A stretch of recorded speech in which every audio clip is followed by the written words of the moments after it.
Anda kembali di Breaking News TV One bersama saya Aditya Nugroho. Pemirsa, kita akan lanjutkan kembali perbincangan dengan pakar hukum pidana Heri Firmansyah. Mas Heri. Ya, Mas Adit. Baik, Mas Heri, yang menarik adalah salah satunya ketika Ricky Rizal ini menyatakan dia tidak mendengar perintah dari Verdi Sambo yang memerintahkan Richard Eliezer untuk menembak Brigadir Yosua. Nah, ini seperti apa, Mas? Ya, boleh saja ya pandangan itu disampaikan kepada hakim. Tapi sebenarnya hakim tadi itu sudah ngasih kata kunci ya menurut saya. Bahkan ini sekedar mungkin bisa dianggap sekedar memberikan pressure begitu kepada RR dalam konteks yang positif ya, yang mengatakan bahwa sebenarnya hakim ini sudah tahu dari apa yang disampaikan oleh Eliezer, karena Eliezer ini kan dianggap sebagai justice kolaborator yang membuka kotak Pandora perkara ini. Seakan-akan hakim mau bilang, kalau kamu nggak jujur pun sebenarnya saya sudah tahu yang sebenarnya. Dan Baik. apalagi kalau Anda nggak jujur.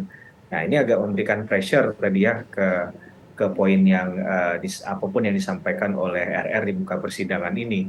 Jadi menurut saya sekali lagi tidak ada hal lain yang membantu selain keterbukaan ya.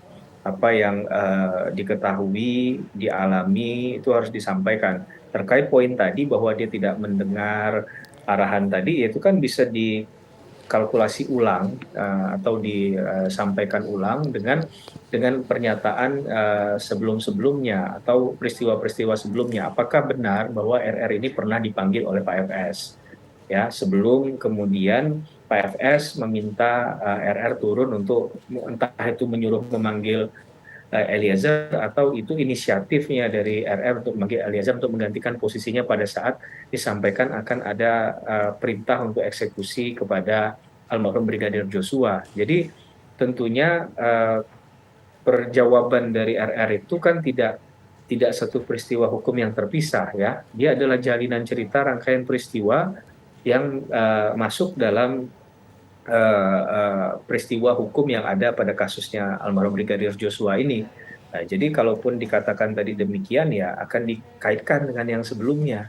Nah, sebelumnya Anda tuh pernah dipanggil nggak sama Pak FS, mengetahui nggak hal ini? Jadi bisa diikuti seperti apa yang tadi dicoba dilakukan oleh salah satu hakim anggota ya di perkara ini yang dia mengatakan oke, kalau jawaban Anda begini saya ikuti deh cara berpikirnya. Tapi sebenarnya sesungguhnya dia sudah nyimpan sesuatu di belakang itu ya. Nah, Baik. bahwa ada hal yang sebenarnya kalaupun ini tidak diakui nggak masalah, tapi yang terakhir ini disimpan di belakang. Contohnya yang pertanyaan yang untuk tanggal 10 itu, kemudian dia menerima sesuatu. Nah, itu kan juga jawabannya RR tidak langsung bilang saya menerima kan, tapi dijelaskan panjang lebar, terakhir baru dengan agak menurut saya agak kurang nyaman disampaikan bahwa dia menerima. Bukan menerima lah, tapi mengetahui bahwa ada uang yang akan diberikan kepadanya sebagai ucapan terima kasih. Karena kalau menerima kita masih belum tahu juga faktanya uangnya sudah dia terima, dia kantongi atau tidak ya, begitu. Baik. Itu kira-kira Mas Adit. Ya, Mas Heri, berdasarkan analisis Anda kan kalau kita lihat kebohongan demi kebohongan atau ya pernyataan yang tidak masuk akal menurut hakim lah kita bilang ya. Kalau saya bilang bohong juga belum tentu bohong, tapi pernyataan yang tidak masuk akal menurut majelis hakim gitu yang disampaikan oleh Ricky Rizal. Berdasarkan analisis Anda, apa sebetulnya motif yang dilakukan oleh Ricky Rizal?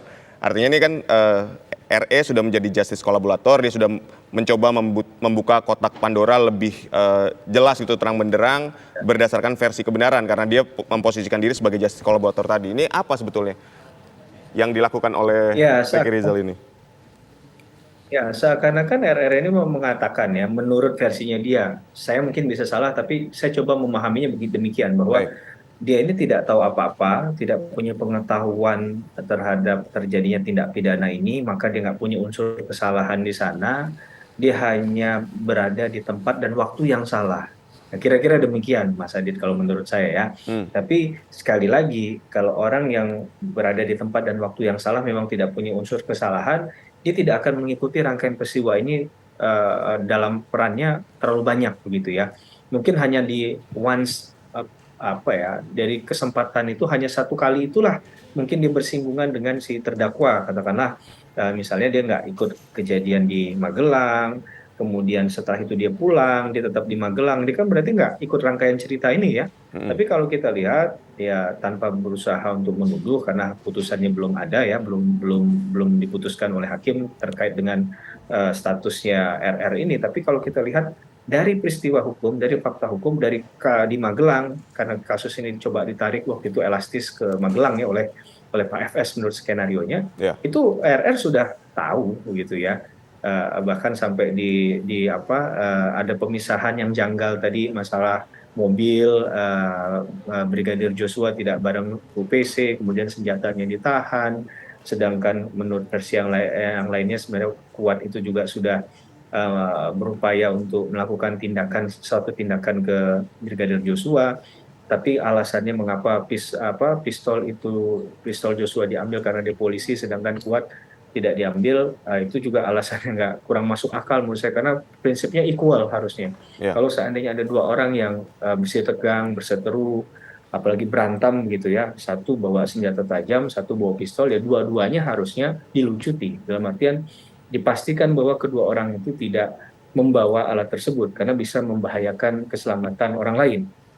Tapi ketika hanya salah satu saja, nah ini jadi pertanyaan tentunya. Ini jadi pertanyaan yang sangat mudah, mengapa yang itu boleh, yang ini tidak, Ya. gitu ya. Dan bicara hukum kebiasaan selama ini, kalau dia adalah ajudannya Bu PC, selama ini seperti apa sih? Berapa kali sih dalam setahun mereka jalan bersama, kemudian berapa kali juga, kalau nggak mungkin nggak pasti, tapi dikira-kira lah, berapa kali mereka itu pisah mobil. Dan dalam ukuran apa pisah mobilnya itu? Apakah karena itu waktu itu ada Pak FS, jadi memang nggak boleh ada ajudan misalnya, nah, itu kan wajar ya. Tapi kalau ini Pak FS nggak ada, ajudannya nggak ada, nah itu apakah itu terjadi setiap waktu atau hanya pada saat itu? Saya rasa semua masuk dari kejanggalan tadi, atau bahasa yang lebih kerasnya lagi yang tidak masuk akal tadi. Baik. Kira-kira demikian Mas Adit. Baik, kejanggalan atau hal yang tidak masuk akal lainnya kalau kita bahas adalah penerimaan hadiah uang 2 miliar. 1 miliar diberikan kepada Richard Eliezer, 500 juta masing-masing diberikan kepada Kuat Ma'ruf dan Ricky Rizal. Ini Anda melihatnya seperti apa, Mas? Apakah juga di sini justru terlihat malah jadi bumerang sebetulnya untuk Ricky Rizal ketika dia menerima uang itu, tapi dia hanya menganggap ini sebagai hadiah aja dari Verdi Sambo. Anda melihatnya seperti apa? Ya, saya mungkin menjawab itu dengan kalimat retoris juga yang nggak perlu jawaban. Tapi adakah dalam konteks sesuatu orang memberi itu dalam konteks yang sudah diketahui lagi ada kaitan dengan peristiwa pidana tadi, yang makan siang gratis begitu Mas, Betul. yang diberikan secara cuma-cuma, saya rasa dari kalau respondennya ada 100, mungkin 99 orang pun menjawab nggak mungkin begitu ya. Jadi kalau kita bicara objektivitas, berarti sebagian besar orang akan menganggap aneh kalau sampai tidak mengetahui ada korelasi antara pemberian uang tadi dengan tindakan yang sebelumnya, gitu ya. Kecuali pemberian itu jauh sebelum ada eksekusi. Nah, yang mau saya pastikan tadi itu adalah pemberian itu setelah eksekusinya atau sebelum. Kalau sebelum pun masih bisa ditenggarai. Apakah memang apa perbuatan yang atau prestasi apa yang sudah dilakukan atau manfaat apa yang sudah diberikan oleh orang tersebut sehingga harus dapat feedback senilai demikian gitu ya. Karena sekali lagi saya ini kan dosen ya Mas, Betul. 500 juta itu besar gitu. Apalagi kalau sampai ada orang yang memberikan 2M untuk satu tindakan tertentu yang misalnya hanya ya karena masalah kemanusiaan aja, ya, itu mungkin kita apresiasi. Tapi karena ini ada korelasi dengan tindak pidana, maka perbuatan semacam itu menjadi tidak biasa, begitu ya. Nah, ya, tidak biasanya ya karena kemungkinan ada kaitan tadi. Ya, tapi kan jawaban RR itu yang menurut saya agak pincang tadi adalah mulai gampang menjawab itu dengan meletakkan pemberian hadiah itu di ujungnya, gitu. Dia tidak langsung menjawab bahwa pemberian hadiah itu ya benar saya diberi hadiah karena begini, gitu. Karena saya ulang tahun misalnya, Ya. dan itu biasanya sudah diberikan biasa setiap saya ulang tahun dikasih 5S sekian misalnya. Ya, Itu ya. kan satu hal yang berbeda dengan jawaban yang tadi ya.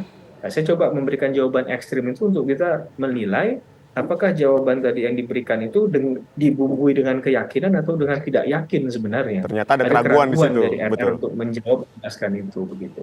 Baik. Baik. Lalu sebetulnya gini, tadi juga kan dikatakan bahwa hari ini kan Richard Eliezer tetap sebagai justice kolaborator, terus mencoba membuka kotak Pandora, apakah itu juga jadi salah satu alasan bagi hakim untuk memegang bahwa dia sudah memiliki fakta dari pernyataan Richard Eliezer? Tapi ditahan dulu Mas, jangan dijawab dulu, nanti mungkin dijawabnya setelah pesan-pesan berikut ini. Tetaplah bersama kami.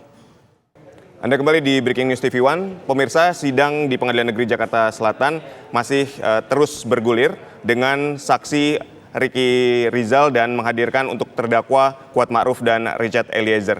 Namun durasi ini sudah habis. Saya harus mengucapkan terima kasih kepada Mas Heri Firmansyah, pakar hukum pidana yang sudah bersama kita. Terima kasih Mas atas waktunya telah memberikan berbagi informasi kepada pemirsa TV One.